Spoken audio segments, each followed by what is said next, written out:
प्रभू येशू ख्रिस्ताच्या अतिप्रिय नावात सर्व प्रियजनास प्रेमपूर्वक अभिवादन. पवित्र बायबलमधील योहानलिखित शुभवर्तमान याचा पहिला अध्याय आणि 12व्या वचनात आपण असे वाचतो, परंतु जितक्यांनी त्याचा स्वीकार केला तितक्यांना, म्हणजे त्याच्या नावावर विश्वास ठेवणाऱ्यांना, त्याने देवाची मुले होण्याचा अधिकार दिला. परमेश्वर देवाने जमिनीतील मातीपासून मनुष्याला आपल्या प्रतिरूपाचे बनवले, अशासाठी की मनुष्याने ह्या जगात त्याची महिमा करणारे व त्याचे प्रेम प्रकट करणारे एक साधन असावे.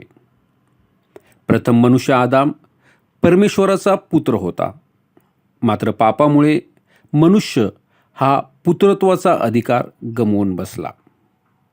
इस्रायल लोकांनी पाप केले, परमेश्वराची आज्ञा मोडली, म्हणून ते गुलामीत गेले.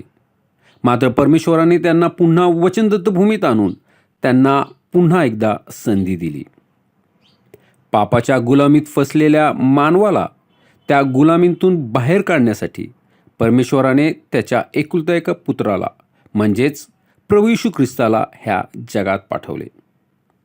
मनुष्याच्या सुटकेचे मोल म्हणून स्वतःचे पवित्र रक्त क्रूसखांबावर अर्पण करून आपला प्राण दिला व तिसऱ्या दिवशी मेलेल्यांतून पुन्हा उठला. आज जो कोणी त्या मृत्युंजय प्रभू येशू ख्रिस्तावर विश्वास ठेवतो तो पापाच्या गुलामीतून मुक्त होतो, सुरुवातीच्या आदामाप्रमाणे पवित्र होतो व परमेश्वराचा पुत्र बनतो.